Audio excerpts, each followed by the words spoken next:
آنکھ نہ ہو ڈھنگ وہ پیارا ڈھونڈا کوفہ شام میں تبلیغ رسالت کے لیے عزم شبیر زینب کا سارا ڈھونڈا کشتی دین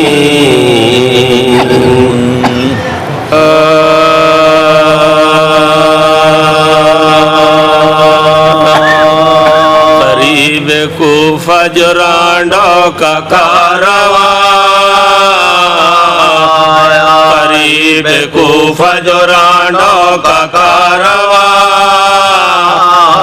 کھلے سروں کے تماشے کو ایک جہاں امام ہر دو سرا مثل ساربا زبان حال سے کرتا یہی بیان زبان حال سے کرتا یہی بیان ناوتا میں ہے ذائقہ نہ پانی میں قرار ملا ہے جو رانڈوں کی ساربانی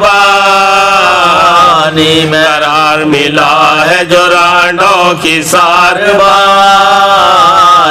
رب کعبہ میرا جد ہے حیدر خدا کی راہ میں دی جس نے اشتروں ہم آج کھیستے ہیں اشتر حرام نہ ہے بدن پہ عبا اور نہ سر پہ ہے نہ ہے بدن پہ عبا اور نہ سر پہ ہے گلو شاہ سے تلوار کا مزہ پوچھے میرے قدم سے کوئی خار کا مزہ میرے قدم سے کوئی خار کا مزہ چچا کو باپ کو بھائی کو قتل کر ڈالا ہمیں بخار ہے لیکن نہیں دوا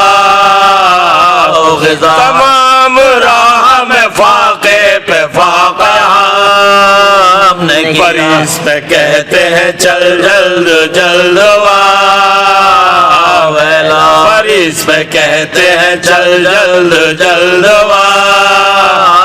لبوں پہ جانے ہنسی ہے ستم سے آدھا کہوں تو کس کہوں امتی ہے نا کہوں تو کس کہوں امتی ہے نا مریض جانتے ہیں اور مجھے ستاتے ہیں دوا کہاں مجھے پانی نہیں پلا جو وفا کرتا ہوں نیزہ مجھے لگا میں ناتوا ہوں کہ ہر ایک قدم گشا میں ناتوا ہوں کہ ہر ایک قدم گشا یہی سمجھ کے میرا دل قرار لیتا ہے چونکہ داد غفور الرحیم دیتا کہ چونکہ داد غفور الرحیم دیتا لقب جہان میں اب پدر ہمارا کنب بلوے میں سر ننگے سر ہمارا عجیب حال میں آنے سفر ہمارا جہاں پہ بیٹھ گئے وہی گھر ہمارا جہاں پہ بیٹھ گئے وہی گھر ہمارا فضا کی جھولیوں میں سب نبی کے پھول کھلے ہمیں تو موت بھی بولی پدر بھی بول ہمیں تو موت بھی بولی پدر بھی بول یہ بات عابد بیمار نے جو فرمائی شتر سے زینب غم دیدہ تب یہ چلائی نثار تیری غریبی پہ ہو یہ دو ربائی سنبھل سنبھل کے چلو اے بدر کے شہدائی سنبھل سنبھل کے چلو اے بدر کے شہدائی ہجوم میں سر ننگے مجھ کو لائے ہیں ستم کی فوج نے کاٹے یہاں بچھائے ستم کی فوج نے کاٹے یہاں بچھائے اب اس طرح سے چلاؤں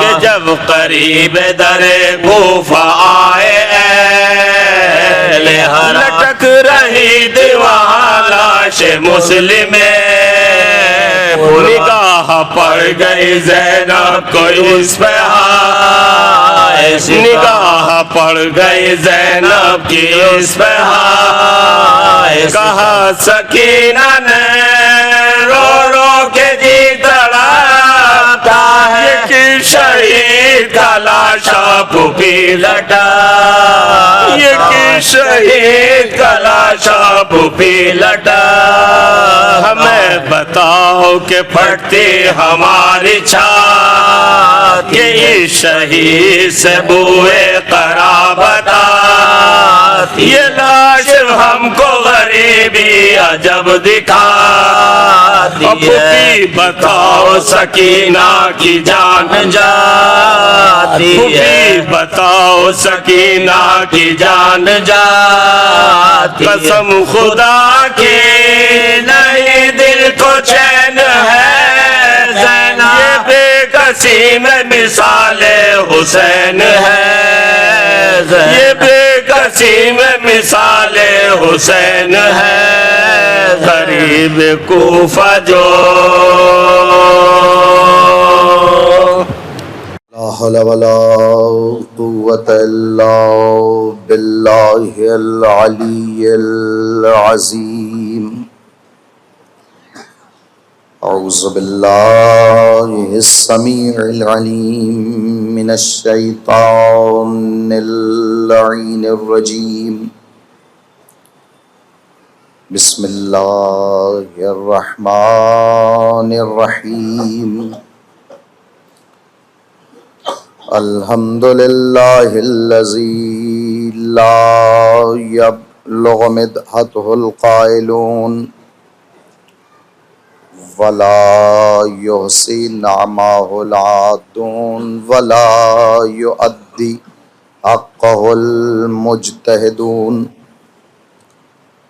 الذي لا يدركه بعد الهمم ولا يناله غوص الفتن الذي ليس لصفته حد محدود ولا نعت موجود ولا أجل ممدود فطر الخلائق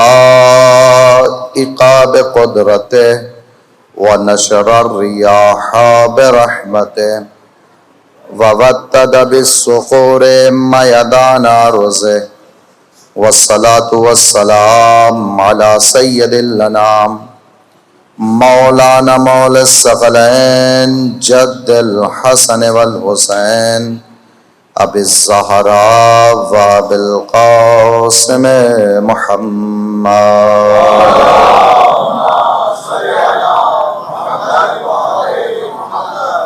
اللهم صل وسلم على سيد المطهر والإمام المظفر والشجاع الغزنفر أبي شبير وشبر قاسم طوبى وسقر الأنزع البطين الأشرف المكين الأشجع المتين الناصر المعين أزهد الزاهدين زين العابدين مولى الموحدين يا صوب المسلمين قاتل الناكسين والمارقين والقاسطين وخليفة رسول رب العالمين الوالي الولي السيد الرزي الإمام الجلي مظہر العجائب مرد الکتائب صاحب معجزات الغرائب منکس الرعیات صاحب المعجزات والممدوح فیہ حلتا والزاریات غالب علی کل غالب مطلوب کل طالب مولانا علی ابن ابی طالب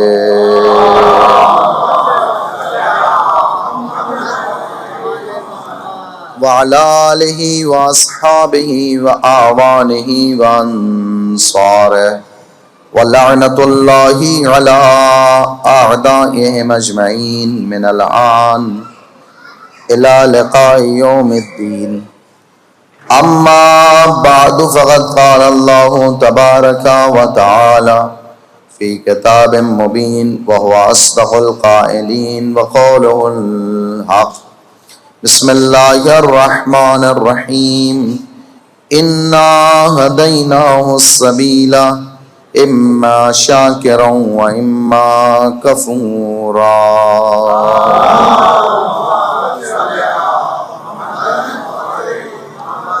اس سے بلند آواز میں ایک اور صلوات ارشاد فرمائیں۔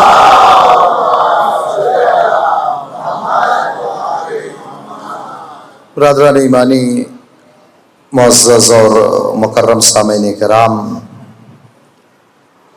تمام تعریفیں اس خالق کائنات کے لیے ہیں کہ جس نے ہمیں عدم سے وجود بخشا ہے۔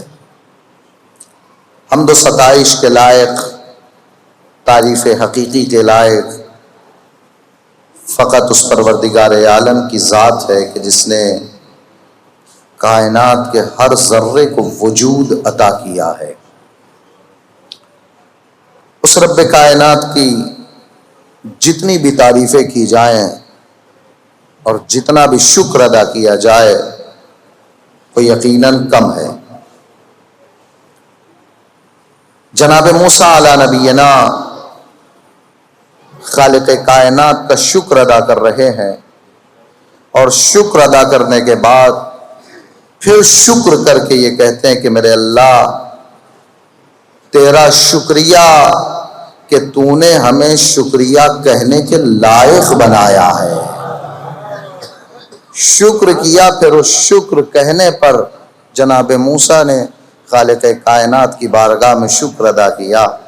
ہمیں اس اللہ رب العزت نے بغیر مانگے چیزوں کو عطا کیا ہے۔ آپ غور کریں، تھوڑا سا اس تمیدی اور ابتدائی مرحلے میں میرے ساتھ رہیں تاکہ بعد میں آنے والے سامعین باتوں سے متصل رہیں اور ربط ٹوٹنے نہ پائے۔ خالق کائنات نے ہمیں اور آپ کو وجود عطا کیا، کتنا قیمتی وجود عطا کیا۔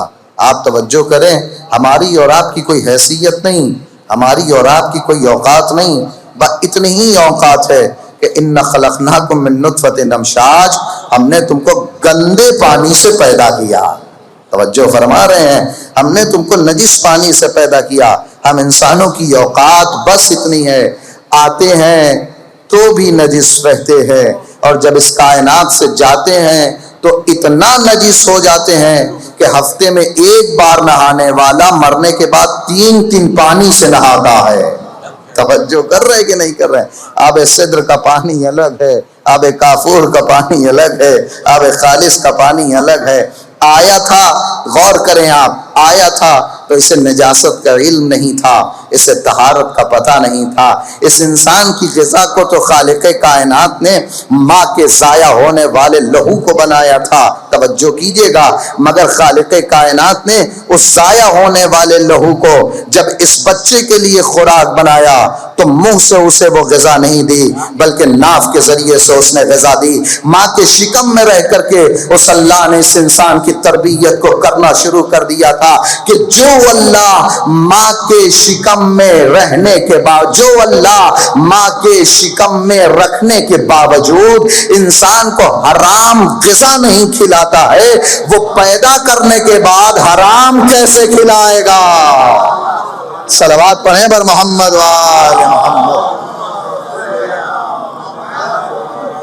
ظاہر ہے کہ خون انسان کی غذا ہے، ماں کا ضائع ہو جانے والا لہو مگر دہن سے وہ نہیں کھلاتا، ناف کے ذریعے سے اس کو تقویت عطا کرتا ہے۔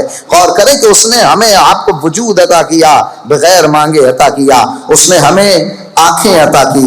کوئی ہے ایسا کہ جو کہے کہ آپ تھے بھی نہیں اور اللہ سے مانگ بھی رہے ہوں؟ اللہ نے آپ کو بغیر مانگے ہاتھ عطا کیا، اللہ نے آپ کو بغیر مانگے پیر عطا کیے، اللہ نے آپ کو بغیر مانگے دماغ عطا کیا، اللہ نے آپ کو بغیر مانگے زبان عطا کی، اللہ نے آپ کو بغیر مانگے کان عطا کیا، اللہ نے بغیر مانگے آپ کو دل عطا کیا۔ خالق کائنات نے ایک صحیح و سالم انسان آپ کو بنا کر کے بھیجا، تو کیا پھر اتنا بھی فرض نہیں بنتا ہے کہ جب اس نے بغیر مانگے ہم کو سب کچھ عطا کر دیا ہو تو اس کے آگے سجدہ شکر کیا جائے، اس کی اطاعت کی جائے، اس کی عبادت کی جائے۔ آپ نے آنکھیں نہیں مانگی پھر بھی آنکھیں دی، آپ نے کان نہیں مانگا پھر بھی کان دیا، آپ نے دماغ نہیں مانگا پھر بھی دماغ دیا، آپ نے دل نہیں مانگا پھر بھی دل دیا۔ تو جو اللہ بغیر مانگے اپنے بندے کو اتنا عطا کر دیتا ہے، اگر اس سے مانگا جائے تو کتنا عطا کرے گا؟ جو اللہ بغیر مانگے اتنا دے دیتا ہے، اگر اس سے مانگا جائے تو کتنا عطا کرے گا؟ وہ توجہ کیجئے گا۔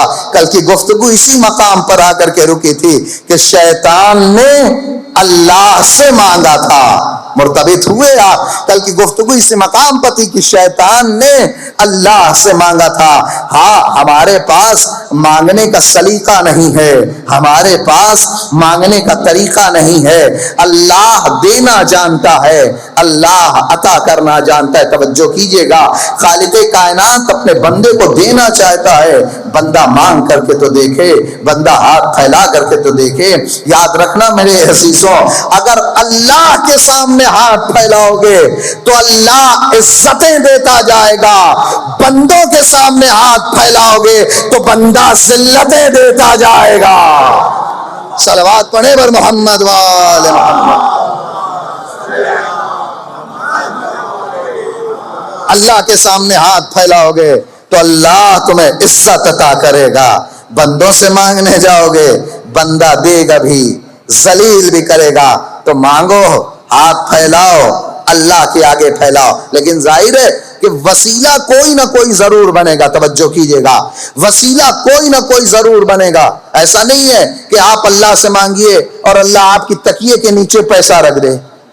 غور کر رہے کہ نہیں کر رہے؟ ایسا نہیں ہے کہ آپ کہیے کہ خالق کائنات مجھے بھوک لگی ہے تو ہمیں کھانا کھلا دے۔ مانگ اللہ سے رہے ہیں، کوئی آپ کو لا کر کے دے گا۔ ہو سکتا ہے کوئی بہت زیادہ مہربان ہو جائے، لقمہ آپ کو بنا کر کے دے گا مگر چبانا آپ کو پڑے گا۔ توجہ کیجئے گا، وہ وسیلہ اور ذریعہ ہو سکتا بنائے، اور اگر وہ کسی کو کسی کی مدد کے لیے ذریعہ اور وسیلہ بنائے تو پھر وہ غرور نہ کرے، وہ فخر نہ کرے، وہ بہت زیادہ اپنی انانیت نہ دکھائے، شکر ادا کرے اللہ کا کہ اللہ نے اسے اس لائق بنایا کہ وہ مدد کر سکے۔ توجہ کیجئے گا، شکر کرے اللہ کا کہ اللہ نے اس لائق اسے بنایا ہے کہ وہ کسی کی مدد کر سکے۔ اور جب راہ خدا میں انفاق کرے، جب اللہ کی راہ میں دے تو یہ نہ سوچے، کسی غریب کو 10 روپے دینے کے بعد یہ نہ سوچے کہ ہم نے اسے دیا۔ اللہ کہتا مما رزقناہم ينفقون، ہم نے دیا تو تو دینے کے لائق بنا ہے۔ صلوات پڑھیں بر محمد وآل محمد۔ مما رزقناہم ينفقون، ہم نے تجھے دیا ہے تو تو انفاق کرنے کے لائق بنا۔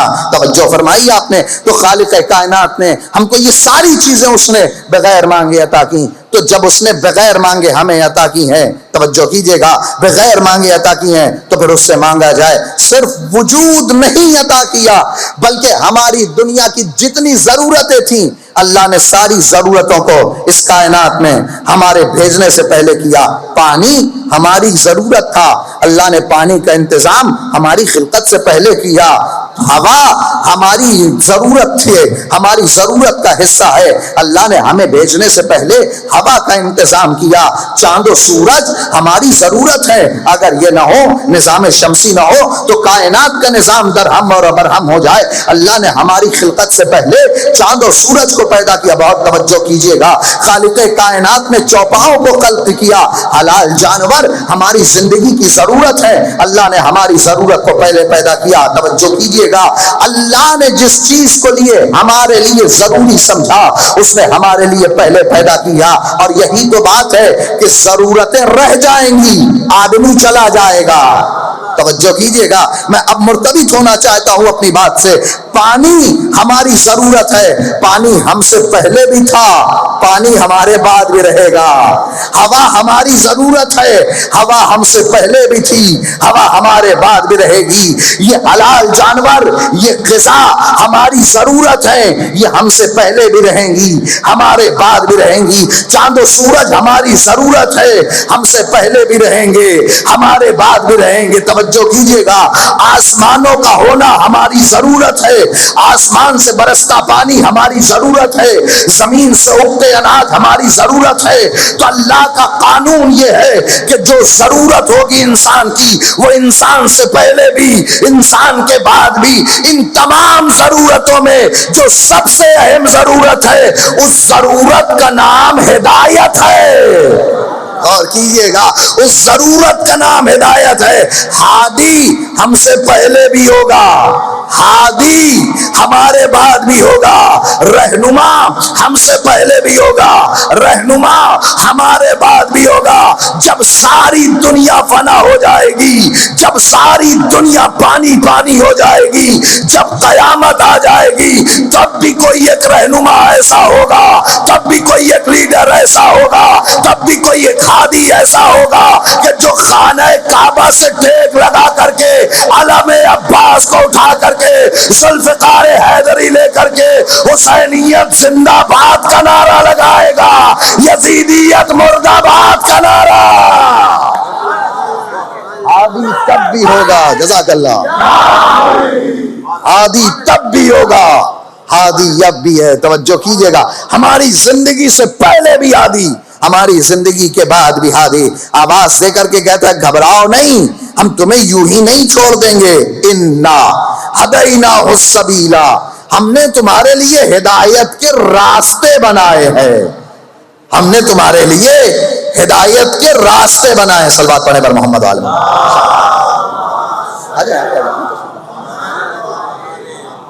ایک اور صلوات پڑھیں عظمت محمد عالم۔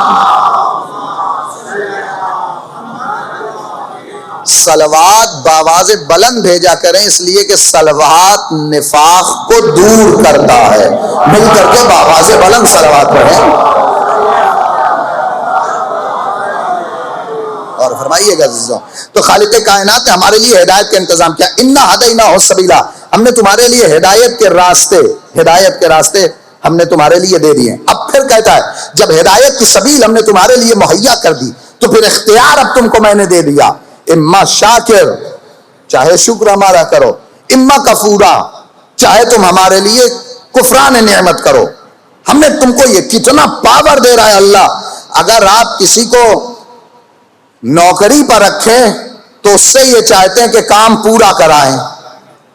خالق کائنات نے آپ کو سب کچھ دیا اور پھر اختیار دے کر کے کہتا ہے چاہے شاکر بندے بن جاؤ یا کافر بندے بن جاؤ۔ کتنا اختیار دیا خالق کائنات نے، چاہے میرا شکر کرو چاہے میرا کفر کرو۔ اچھا میرے اللہ، اگر ہم تیرا شکر ادا کریں تو کوئی فائدہ ہوگا، کوئی نتیجہ ہمیں ملے گا؟ ہم کہیں پالنے والے تیرا شکر ہے۔ اچھا ہمارے ہاں شکر کا عالم کیا ہوتا ہے؟ ہمارا پیٹ جب بھر گیا تو ہم نے کہا اللہ تیرا شکر ہے۔ مہینے میں اگر ہم کو وقت پہ ہماری سیلری مل گئی تو اللہ تیرا شکر ہے۔ ہمارے ہاں تو شکر کا معیار یہ ہے، ہمارے ہاں شکر کا معیار یہ ہے۔ اچھا خالق کائنات نے یہ نہیں کہا کہ تم میرے شکور بندے بنو، اللہ نے کہا شاکر بنو۔ جناب نوح کے بارے میں یہ کہتا ہے نوح میرا شکور بندہ تھا، لیکن ہم سے اور آپ سے جب مطالبہ کرتا ہے تو کہتا ہے شکور نہیں، شاکر بنو۔ اس لیے کہ ہمارے شکور بندے بہت تھوڑے ہیں، ہمارے شکور بندے بہت تھوڑے۔ شکور کسے کہتے ہیں؟ شکور کسے کہتے ہیں؟ صیغہ مبالغہ۔ شکور کسے کہتے ہیں؟ شکور یعنی جو ہر حال میں اللہ کا شکر ادا کرے، ہے تب بھی اللہ کا شکر ادا کرے، نہیں ہے تب بھی اللہ کا شکر ادا کرے۔ شاکر کسے کہتے ہیں؟ ہے تو شکر ہے، شکور ہر حال میں شاکر، شکور ہر حال میں شکر کرتا ہے تو بھی شکر، نہیں ہے تو بھی شکر۔ شاکر جب تک ہے تب تک شکر کرتا ہے، جہاں وہ نعمت اس سے لے لی گئی وہیں پر اس کا شکر رک گیا۔ کربلا کے میدان میں امام سجاد کے عنوان سے یہ خمسہ ہے نا، آؤ آج دوسری مجلس میں امام سجاد کے عنوان سے جملہ کہتا جاؤں۔ کربلا کے میدان میں شکور دکھے، شاکر نہیں۔ کاش بات آپ تک پہنچ جاتی۔ کربلا کے میدان میں شکور دکھے، شاکر نہیں، اس لیے کہ جب خیمہ جل گیا تھا تو خیموں کی بجھتی ہوئی راکھ پر سید سجاد اللہ کا شکریہ کر رہے ہیں۔ خیموں کی بجھتی ہوئی راکھ پر سید سجاد پوری رات امام سجاد نے دعا پڑھی، لا الہ الا اللہ حقا حقا، لا الہ الا اللہ عبودیہ رکھتا۔ سید سجاد نے شکر ادا کیا خالق کائنات کا، سب کچھ لٹ گیا تھا مگر اللہ کا شکر زبان پہ جاری تھا، سب کچھ قربان ہو گیا تھا مگر اللہ کا تذکرہ زبان پہ جاری تھا۔ یہ شاکر بندے نہیں تھے، یہ شکور بندے تھے، اسی لیے تو راہ خدا میں اپنا سب کچھ لٹانے کے بعد غریب کربلا یہ پوچھ رہا تھا، میرے اللہ اتنا بتا کہ تو حسین سے راضی ہوا کہ نہیں ہوا؟ آواز غیبی آئی، میں تجھ سے راضی تو مجھ سے راضی ہو جا۔ یہ شکور بندے، تو یہ شاکر اور شکور کا فرق ہے۔ تو ہم نے تجھے یہ اختیار دے رکھا، اب تو چاہے ہمارا شاکر بندہ بن جا یا کافر بندہ بن جا۔ اچھا میرے اللہ اگر ہم شکریہ ادا کریں تو کچھ ملے گا؟ کہنے لگا ہاں فائدہ ہے۔ کیا ہوگا؟ لئن شکرتم لازیدنکم، اگر شکریہ ادا کرو گے تو نعمتوں میں اضافہ کرتا چلا جاؤں گا۔ لئن شکرتم، اگر تم نے ہمارا شکریہ ادا کیا، لازیدنکم، ہم تمہاری نعمتوں میں اضافہ کرتا چلے جائیں گے۔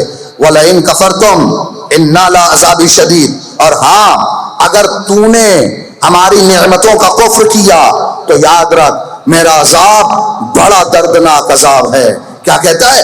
اگر شکران نعمت تو نعمتوں میں اضافہ، اگر کفران نعمت تو ہمارا عذاب دردناک ہے۔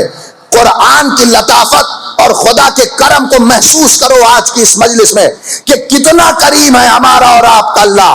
اگر نعمتوں کا شکر کرو گے تو اللہ کہتا کہ بڑھاتا جاؤں گا، اور کفر کرو گے تو یہ نہیں کہتا کہ فوراً چھین لوں گا۔ اگر شکر کرو گے تو فوراً تمہاری نعمتوں میں اضافہ، اور اگر کفر کرو گے تو یہ نہیں کہتا کہ چھین لوں گا، بس وہ ڈراتا ہے، کہتا ہے یاد رکھو میرا عذاب دردناک ہے۔ غور کیجئے کتنا کریم ہے ہمارا اور آپ کا اللہ، کتنا رحیم ہے ہمارا اور آپ کا اللہ۔ اگر شکران نعمت، اچھا تو نعمت کا شکریہ ادا کیا جائے، پتہ تو چلنا چاہیے کہ کائنات کے سب سے بڑی نعمت کیا ہے، اور یہاں بیٹھ کر کے اگر اس نعمت کا شکر ادا نہ کر پاؤ تو پھر کہیں شکر ادا نہیں ہو سکتا۔ اور جب اس نعمت کا شکر ادا کرو تو اپنی ماں کے حق میں دعائیں کیا کرو۔ وہ نعمت کون سی ہے؟ ہمارے 8ویں امام کا دربار لگا ہوا ہے، سارے کے سارے اصحاب باوفا امام کے سامنے زانو ادب کو طے کیے ہوئے ہیں، سب امام کی باتوں پر ہمہ گوش بڑے غور سے امام کی بات کو سن رہے ہیں۔ امام اس آیہ مبارکہ پر پہنچے، یوما لتسلن یومئذ عن النعیم، کہ خالق کائنات قیامت کے دن سب سے عظیم نعمت کے بارے میں سوال کرے گا۔ مولا نے لوگوں سے پوچھا، اپنے صحابیوں سے پوچھا، بتاؤ وہ کون سی عظیم نعمت ہے کہ اللہ جس کے بارے میں سوال کرے گا؟ کسی نے بڑھ کر کے کہا کہ اللہ خالق کائنات نے اللہ نے ہم کو پانی دیا، پانی کے بارے میں پوچھے گا، کتنا پیا کتنا برباد کیا۔ اللہ نے ہمارے لیے کھانے کا انتظام کیا، اللہ کھانے کے بارے میں پوچھے گا، کتنا کھایا کتنا برباد کیا۔ اللہ نے ہمیں طاقتیں عطا کی، اللہ طاقت کے بارے میں پوچھے گا کہ کتنا تم نے اپنی طاقتوں کو اسراف کیا۔ اللہ نے ہمیں جوانی دی، خالق کائنات جوانی کے بارے میں پوچھے گا، تم نے اپنے جوانی کو کہاں برباد کیا۔ بہت توجہ کیجیے گا، خالق کائنات نے ہم کو متعدد نعمتیں عطا کی ہیں، اللہ پوچھے گا ہم سے، سوال ہوگا ان سب چیزوں کا، مگر عظیم ترین نعمت کہ جس کے بارے میں سوال کیا جائے گا، آپ اس کے بارے میں سوال ضرور ہوگا، آنکھوں سے ضرور پوچھا جائے گا کہ کہاں دیکھا، کیا دیکھا، کان سے ضرور پوچھا جائے گا کہ کیا سنا، کیا نہیں سنا، زبان سے ضرور پوچھا جائے گا کیا بولا، کیا نہیں بولا۔ یاد رکھنا قرآن یہ کہتا ہے کہ ہم محشر کے میدان میں ان کے ہاتھوں کو گواہ بنائیں گے، ان کے پیروں کو گواہ بنائیں گے، ان کی آنکھوں کو گواہ بنائیں گے۔ اللہ محشر کے میدان میں جب پوچھے گا نا تو نے فلاں دن یہ گناہ کیا تھا، زبان کہے گی نہیں میرے اللہ ہم نے کچھ نہیں کیا تھا، ہاتھ بڑھ کر کے کہے گا کرنے والا میں تھا، زبان جھوٹ بول رہی ہے۔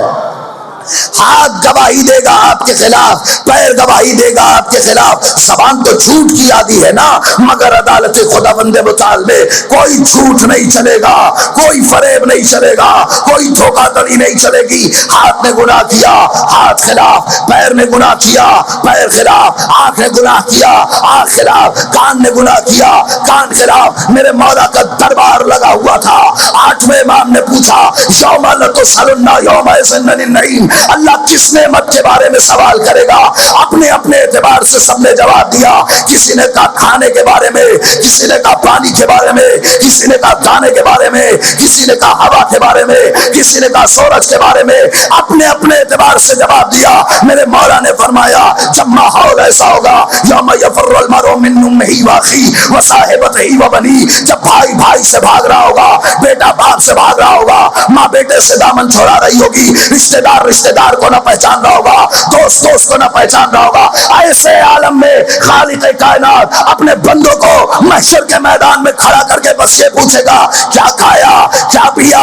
ان لوگوں نے کہا مولا پھر بتائیے، جب اس کے بارے میں سوال نہیں ہوگا تو کس نعمت کے بارے میں سوال ہوگا؟ اللہ نے فرمایا کہ رسول اللہ کے اس نائب نے فرمایا، 8ویں امام نے فرمایا، اللہ کہتا یوم لتسألن یومئذ عن النعیم، جس نعمت کے بارے میں سوال ہوگا وہ ہم اہل بیت کی نعمت ہوگی۔ صلوات بر محمد وآل اس عظیم ترین، جزاک اللہ، مل کر کے حیدری، اس نعمت کے بارے میں سوال ہوگا وہ نعمت ولایت اہل بیت ہے۔ اس نعمت پر جتنا شکر ادا کرو، جتنا شکر ادا کرو کم ہے۔ شکر ادا کیا کرو اس عظیم نعمت پر کہ اللہ نے تمہیں اہل بیت کے در کا غلام بنایا ہے، اہل بیت کے در کا غلام بنایا، اس نعمت پر اس کا شکر ادا کیا کرو۔ جتنا شکر ادا کرو گے کم ہے کہ اہل بیت کا غلام، اس لیے کہ جو ان کا غلام بن جاتا ہے وہ کائنات والوں کا آقا ہو جاتا ہے، اور جو ان کے در پہ اکڑ جاتا ہے وہ چاہے جو ہو لیکن اس کی کوئی وقعت نہیں، اس کی کوئی حیثیت نہیں۔ تو عظیم ترین نعمت ہے نعمت ولایت، اور یہی ولایت ہے کہ جس کے ذریعے سے ہمیں ہدایت کی جا رہی ہے، اسی نعمت ولایت کے ذریعے۔ بہت توجہ کیجیے گا، تو اس نعمت پر اللہ کا شکر ادا کیا رہو۔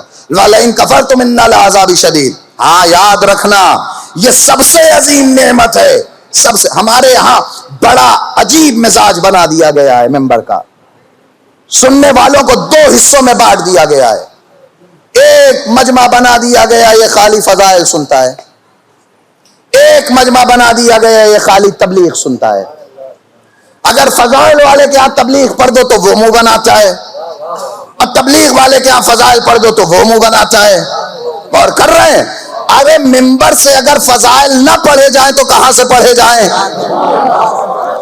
اور ممبر سے اگر تبلیغ نہ کی جائے تو کہاں سے کی جائے؟ یہ ممبر بھی نہیں ہمیں، ہم اہل بیت کی فضیلت نہ پڑھیں گے تو کون کرے گا؟ ہم پیغام اہل بیت نہ پہنچائیں گے تو کون پہنچائے گا؟ ہم معرفت اہل بیت سے آشنا نہ کریں گے تو کون کرے گا؟ ہماری ذمہ داری ہے کہ ہم دونوں چیز کو پڑھیں، ہم دونوں چیز کو بیان کریں۔ اور اگر اہل بیت کے فضائل بیان ہو ہی نہیں سکتا کہ اس میں تبلیغ نہ ہو۔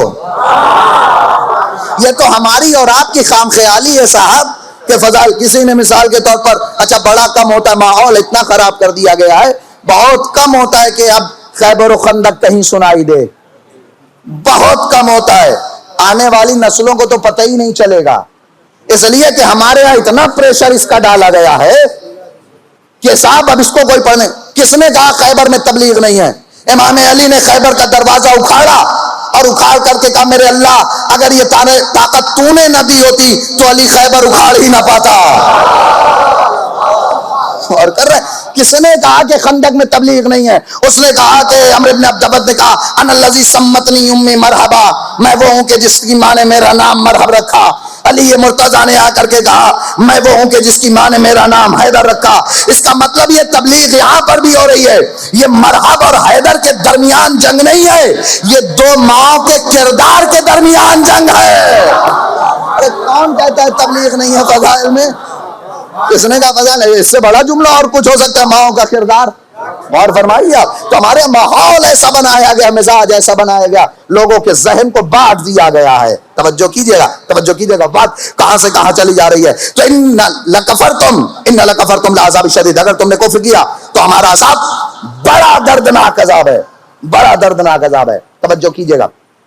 خالق کائنات نعمت پر شکر چاہتا ہے. اس عظیم نعمت پر اللہ کا شکر ادا کیا کرے، اس نعمت پر شکر ادا کیا کریں اور شکر ادا کیا کریں. اور جب کبھی بھی علی ابن ابی طالب اور اہل بیت کے محبت کی حرارت آپ کو اپنے دل میں محسوس ہو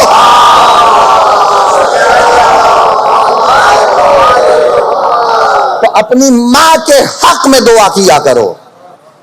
پیغمبر کی حدیث ہے یا علی لا یحبک الا طاہر الولادہ ولا یبغضک الا خبیث الولادہ.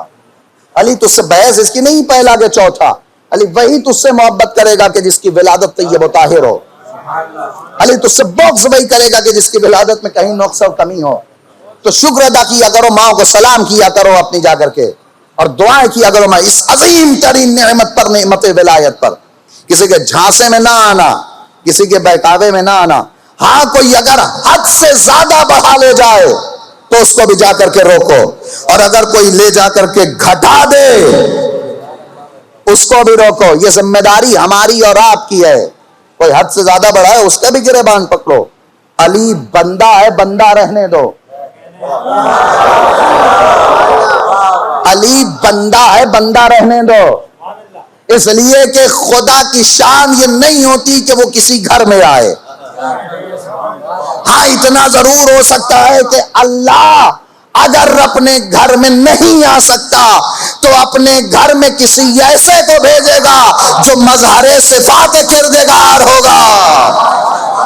اگر وہ گھر میں نہیں آ سکتا تو گھر میں کسی ایسے کو بھیجے گا.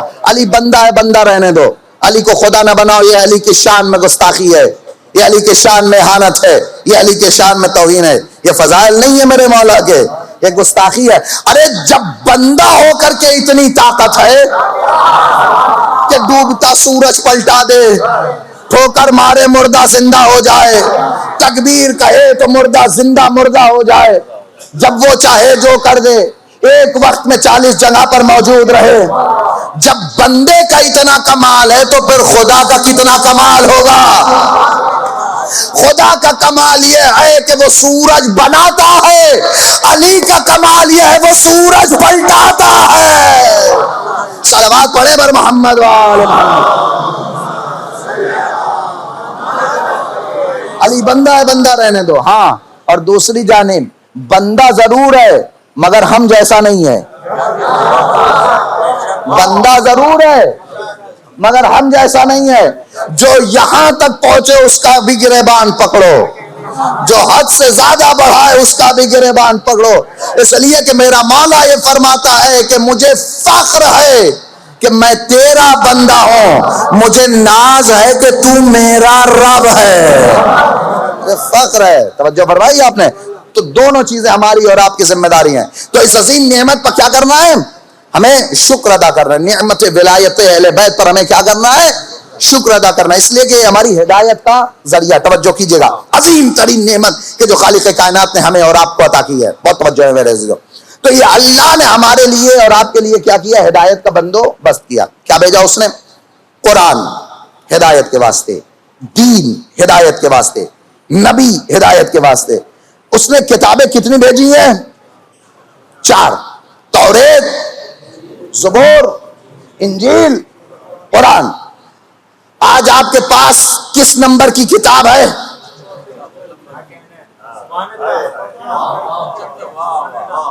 توریت، زبور، انجیل، قرآن، وہ تین کے تینوں کتابیں منسوخ ہو گئیں.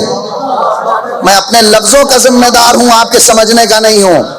وہ تین کی تینوں کتابیں اب اگر کوئی لے کر کے آئے تو وہ تینوں باطل ہیں. یہی ایک کتاب صحیح ہے.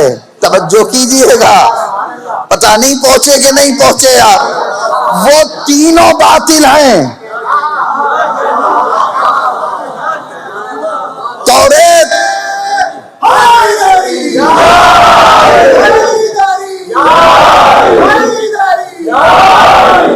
توریت، زبور، انجیل ہے آسمان سے آئی، مگر وہ تین کے تینوں کتابیں کیا ہو گئی ہیں؟ اب ہمیں کوئی لے کر کے آئے تو ہمیں پڑھ کر کے اس سے ظاہر ہے کہ منسوخ کر دی گئی ہیں. اب وہ کتابیں نسخ کر دی گئی ہیں، اس کا اصلی چہرہ بگاڑ دیا گیا ہے، اصلی صورت بگاڑ دی گئی ہے. چوتھے نمبر کی کتاب ہے صحیح کتاب. جنت تک لے کر کے وہ تین نہیں جائیں گی. دنیا بھر کے مسلمانوں کو وہ تینوں کتاب جنت تک لے کر کے نہیں جا سکتی. کسی بھی فرقے کا ہو، کسی بھی مذہب کا ہو، شیعہ ہو، سنی ہو، دیوبندی ہو، بریلوی ہو، کسی بھی مذہب کا ہو، کوئی آ کر کے مجھ سے یہ کہے کہ توریت اسے جنت میں لے کر کے جائے گی، زبور اسے جنت میں لے کر کے جائے گی، انجیل اسے جنت میں لے کر کے جائے گی، وہ تینوں کتابیں اسے جنت میں لے کر کے نہیں جا سکتی. لے کر کے جائے گی تو یہی قرآن، یہی چوتھے نمبر کی کتاب. اس لیے کہ وہ تینوں باطل. یہ آخری کتاب ہے صحیح کتاب. تو قرآن ہماری ہدایت کے لیے آیا. آپ پڑھو قرآن کیا ہے. بسم اللہ الرحمن الرحیم، سورہ بقرہ ابتدائی آیت. آواز دے کر کے کہتا ہے ذالک الکتاب لا ریب فیہ ھدی للمتقین. یہ کتاب ایسی ہے کہ جس میں کوئی ریب نہیں، جس میں کوئی عیب نہیں. یہ کتاب متقیوں کے لیے ہدایت ہے. پھر آواز دے کر کے کہتا ہے ھدی للناس. یہ کتاب لوگوں کے لیے ہدایت. بہت توجہ کیجیے گا. پھر آواز دے کر کے کہتا ہے یہ کتاب وہ ہے انا انزلناہ قرآنا عربیا لعلکم تعقلون. ہم نے اس قرآن کو عربی میں نازل کیا شاید کہ تمہارے عقل آ جائے. پھر آواز دے کر کے کہتا ہے انا انزلناہ فی لیلۃ القدر وما ادراک ما لیلۃ القدر لیلۃ القدر خیر من الف شہر. ہم نے اس قرآن کو شب قدر میں نازل کیا اور تم کیا جانو کہ شب قدر کیا ہے؟ شب قدر 1000 راتوں سے بہتر ایک رات ہے. پھر آواز دے کر کے کہتا ہے کہ لو انزلنا ھذا القرآن علی جبل لرأیتہ خاشعا متصدعا من خشیۃ اللہ.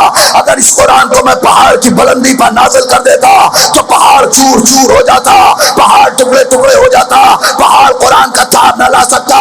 کتنا وزنی ہے یہ قرآن کہ اگر پہاڑ پہ نازل ہوتا تو پہاڑ چور چور ہو جاتا، پہاڑ ٹکڑے ٹکڑے ہو جاتا، پہاڑ خوف خدا سے اپنی جگہ پہ باقی نہ رہتا. تو پہاڑ قرآن کی ایک آیت کا وزن برداشت نہ کر پائے تو جس سینے پہ یہ قرآن اترا ہو.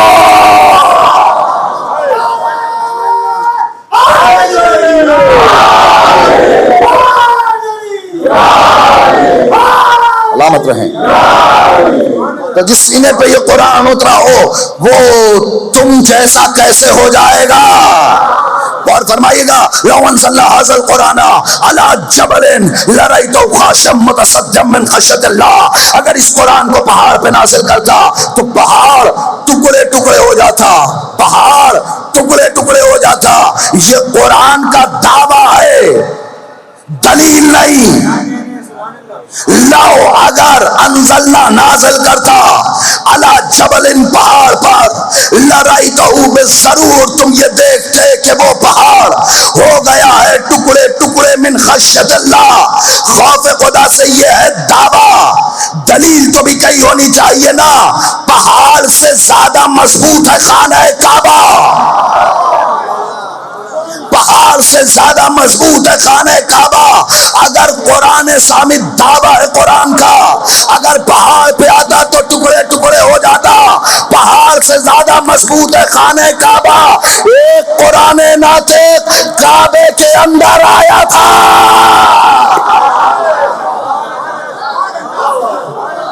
صلوات پڑھیں بر محمد والے مل کر کے لگا.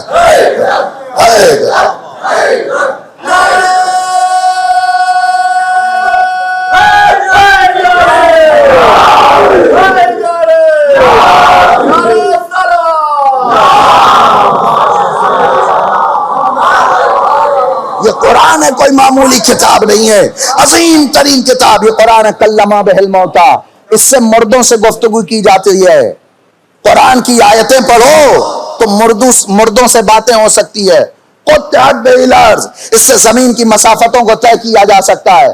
قرآن پڑھو تو یہ ہو سکتا ہے۔ پھر قرآن کا دعویٰ، دلیل دیں گے اہل بیت، مردوں سے کلام کیا جا سکتا ہے، ٹھوکر ماریں گے تو زندہ مردہ ہو جائے گا، مردہ زندہ ہو جائے گا۔ اور اگر یہ قرآن پڑھیں گے تو چشم زدن میں کہیں ہوں گے اور پہنچ جائیں گے رسول اللہ کے پاس۔ ٹھیک ہے، یہ قرآن کا دعویٰ ہے۔ تو قرآن کیا، لو انزلنا ھذا القرآن علی جبل لرأیتہ خاشعا متصدعا من خشیۃ اللہ، اگر اس قرآن کو پہاڑ کی بلندی پر نازل کیا جاتا تو پہاڑ ٹکڑے ٹکڑے ہو جاتا، پہاڑ ریزہ ریزہ ہو جاتا، پہاڑ چور چور ہو جاتا۔ پھر آواز دے کر کے کہتا قل ان کنتم فی ریب مما نزلنا علی عبدنا فاتوا بسورۃ من مثلہ۔ اس قرآن کی آیتوں کے بارے میں انہیں شک ہے نا، تو ان سے کہہ دو کہ یہ قرآن کی کسی ایک آیت کا جواب لے کر کے آئے، آیت کا جواب لے کر کے آئیں، سورہ نہیں۔ اگر سورے کا جواب لے کر کے نہ آ پائے تو کہو آیت کا جواب لے کر کے آئیں۔ پھر کہتا ہے قل لئن اجتمعت الانس والجن علی ان یأتوا بمثل ھذا القرآن لا یأتون بمثلہ۔ یہ قرآن کی کسی ایک آیت کا جواب لے کر کے نہیں آ سکتے۔ یہ میرے پیغمبر آپ ان سے کہہ دیجئے اگر دنیا کے سارے انسان اور جنات مل کر کے قرآن کی آیت کا جواب لے کر کے آنا چاہے، لا یاتون بمثلہ، تو قرآن کا جواب ان سے لے کر کے نہ آیا جائے گا۔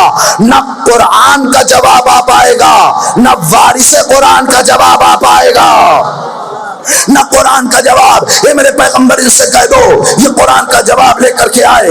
قل لئن اجتمعت الانس والجن علی ان یأتوا بمثل ھذا القرآن لا یأتون بمثلہ۔ یہ قرآن کی کسی ایک آیت کا جواب لے کر کے نہیں آ پائیں گے۔ اللہ کے نبی نے سورہ کوثر کو اٹھایا، خانہ کعبہ کی دیوار پہ لے جا کر کے آویزہ کر دیا، خانہ کعبہ کی دیوار پر لے جا کر کے لٹکا دیا۔ عرب کا پڑھا لکھا طبقہ، عرب کا شاعر طبقہ جب خانہ کعبہ کی دیوار پر لٹکی ہوئی سورہ کوثر کی تلاوت کرتا تو پڑھ کر کے کہتا انا اعطیناک الکوثر ما ھذا کلام البشر فصلی لربک وانحر ما ھذا کلام البشر ان شانئک ھو الابتر ما ھذا کلام البشر۔ وہ قرآن کی آیتوں کو پڑھتا اور پڑھ کر کے یہ کہتا یہ کسی بشر کا کلام نہیں، انا اعطیناک الکوثر یہ کسی بشر کا کلام نہیں، فصلی لربک وانحر یہ کسی بشر کا کلام نہیں، ان شانئک ھو الابتر یہ کسی بشر کا کلام نہیں۔ لاؤ جواب، لے آؤ جواب۔ یہ چھوٹی سی سورہ ہم مستمندہ رہ گئے، حیران رہ گئے، پریشان رہ گئے، مگر وہ قرآن کی آیت کا جواب نہ لا سکے۔ ارے جب خانہ کعبہ کی دیوار پر لٹکی ہوئی آیت کا جواب نہ آ سکا تو جو کعبے کے اندر آیا ہو، صلوات بر محمد و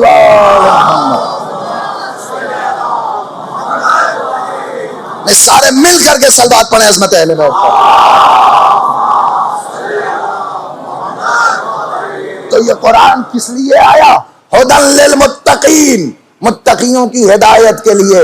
تو اب ذرا دیکھو کہ کون ایسا ہے کہ جو اس قرآن سے ہدایت پا رہا ہے۔ ھدی للمتقین، اگر یہ قرآن متقیوں کے لیے ہدایت ہے تو ہمارے پاس امام المتقین ہے۔ اگر یہ قرآن اللہ کی طرف سے آیا تو ہمارے پاس ایسا ہادی ہے کہ جو اللہ کی طرف سے آیا۔ اچھا، جو بھی آئے گا ہدایت کے واسطے وہ اس کی طرف سے آئے گا، ہدایت کے لیے جو بھی آئے گا وہ اس کی طرف سے آئے گا۔ پتہ کیسے چلے گا کہ آنے والا اس کی طرف سے آیا ہے؟ بھائی کوئی بھی کہہ سکتا ہے نا، کوئی بھی بول سکتا ہے نا کہ ہم اس کی طرف سے آئے ہیں۔ آپ زمین سے پتھر اٹھائیے، اب پتھر اٹھانے کے بعد آپ آسمان کی طرف پھینکیے، بلندی پر پھینکیے، پوری طاقت لگا کر کے پھینکیے، جتنی تیز آپ نے پھینکا نہیں ہوگا اس سے کہیں زیادہ تیز وہ زمین پہ آ جائے گا۔ یہ زمین کی طرف کیوں آیا بھائی؟ کہا اس لیے کہ یہ زمین سے گیا تھا۔ پتہ کیسے چلے گا کہ آنے والا اس کی طرف سے آیا؟ کہا آپ نے پتھر اٹھایا، ڈھیلا اٹھایا زمین سے، پھینکا آسمان کی طرف،